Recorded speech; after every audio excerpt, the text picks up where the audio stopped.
teman-teman, perkenalkan kami dari kelompok 1 akan menjelaskan tentang pasal 28A sampai pasal 28G. Perkenalkan, nama saya Indri Pati Hawan. Saya Chelsea Freddy Nurwe. Saya Novita Wangguan. Saya Nini Ketayani. Saya Jason Pati Nasrani. Saya Jering Monusama. Saya Mas Ternyana. Pasal 28A, setiap orang berhak untuk hidup serta berhak mempertahankan hidup dan kehidupannya. Pasal 28B, yang pertama, setiap orang berhak membentuk keluarga dan melanjutkan keturunan melalui perkawinan yang sah. Pasal 28C, yang pertama, setiap orang berhak mengembangkan diri melalui pemenuhan kebutuhan dasarnya, berhak mendapat pendidikan dan memperoleh manfaat dari ilmu pengetahuan dan teknologi, seni dan budaya demi meningkatkan kualitas hidupnya dan demi kesejahteraan umat manusia.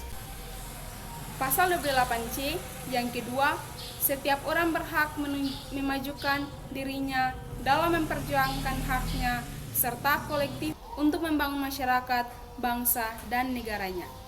Pasal 28D yang pertama, setiap orang berhak atas pengakuan, jaminan, perlindungan, dan kepastian hukum yang adil serta perlakuan yang sama di hadapan hukum. Pasal 28D yang kedua, setiap orang berhak untuk bekerja serta mendapat imbalan dan perlakuan yang adil dan layak dalam hubungan kerja. Pasal 28D yang ketiga, setiap warga berhak memperoleh kesempatan yang sama dalam pemerintah. Dan pasal 28D yang keempat, setiap orang berhak atas status kewarganegaraan.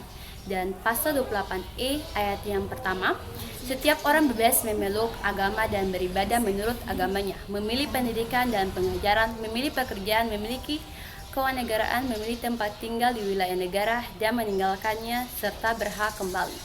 Dan pasal 28E yang kedua, setiap orang berhak atas kebebasan, meyakini kepercayaan, menyatakan pikiran dan sikap sesuai dengan hati nurani. Yang pertama, pasal 28E ayat 3, setiap orang berhak atas kebebasan berserikat, berkumpul, dan mengeluarkan pendapat. Pasal 28E ayat 4, setiap orang berhak atas jaminan sosial yang memungkinkan pengembangan dirinya secara utuh sebagai manusia yang bermartabat. Yang ketiga, pasal 28F, setiap orang berhak untuk berkomunikasi dan memperoleh informasi untuk mengembangkan pribadi dan lingkungan sosial, serta berhak untuk mencari, memperoleh, memiliki, menyimpan, mengelola, dan menyampaikan informasi dengan menggunakan segala jenis seluruh yang tersedia. Pasal 28G ayat 1, setiap orang berhak atas perlindungan diri pribadi, keluarga, kehormatan, martabat, dan harta benda yang dibawa kekuasaannya, serta berhak atas rasa aman dan perlindungan dari ancaman, ketakutan untuk membuat atau tidak berbuat sesuatu yang merupakan hak asasi. Pasal 28G ayat 2, setiap orang berhak untuk bebas dari penyiksaan atau perlakuan yang merendahkan derajat martabat manusia dan berhak memperoleh suku politik dari negara lain.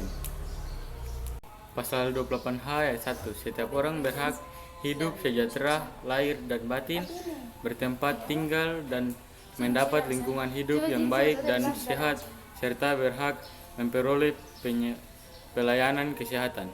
Kedua, setiap orang berhak mendapat kemudahan dan perlakuan khusus untuk memperoleh kesehatan dan manfaat yang sama guna mencapai persamaan dan keadilan.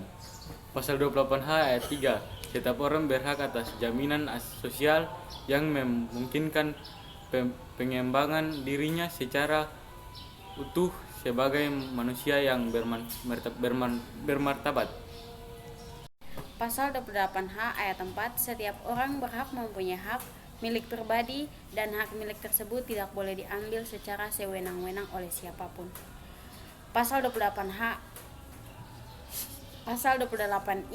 ayat 1, hak untuk hidup, hak untuk tidak disiksa, hak kemerdekaan pikiran dan hak hati nurani, hak beragam, hak untuk tidak boleh diperbudak, hak untuk diakui sebagai pribadi di hadapan hukum, dan hak untuk tidak dituntut atas dasar hukum yang berlaku. Surut adalah hak asasi manusia yang tidak dapat dikurangi dalam keadaan apapun. Pasal 28I ayat 2, setiap orang berhak bebas dari perlakuan yang bersifat diskriminatif atas dasar apapun dan berhak mendapatkan perlindungan terhadap perlakuan yang bersifat diskriminatif itu. Pasal 28I ayat 3, identitas budaya dan hak masyarakat tradisional dihormati selaras dengan perkembangan zaman dan peradaban. Pasal 28I ayat 4, perlindungan, pemajuan, penegakan, dan pemenuhan hak asasi manusia adalah tanggung jawab negara, terutama pemerintah. Pasal 28I ayat 5, untuk menegaskan dan melindungi hak asasi manusia sesuai dengan prinsip negara hukum yang demokratis, maka pelaksanaan hak asasi manusia dijamin, diatur, dan dituangkan dalam peraturan perundang-undang. Pasal 28J ayat 1. Setiap orang wajib menghormati hak asasi manusia orang lain dalam tertib kehidupan bermasyarakat, berbangsa, dan bernegara. Pasal 28J ayat yang kelima, untuk menegakkan dan melindungi hak asasi manusia sesuai dengan prinsip negara hukum yang demokratis, maka pelaksanaan hak asasi manusia dijamin, diatur, dan digunakan dalam peraturan perundang-undangan. Makna yang kami ambil dari pasal 28A sampai pasal 28J, bagaimana untuk hak atas kesehatan dasar, hak menikah secara resmi, hak sekolah dan akses internet, hak mendapat bantuan dan hukum, hak mendirikan rumah ibadah, hak mengakses berita di internet, dan juga hak mendapat privasi dan perlindungan data, dan hak mendapatkan BPJS Kesehatan, dan juga larangan penyiksaan oleh cepat dan kewajiban tidak menghargai ibadah orang lain. Sekian dari kelompok kami, terima kasih.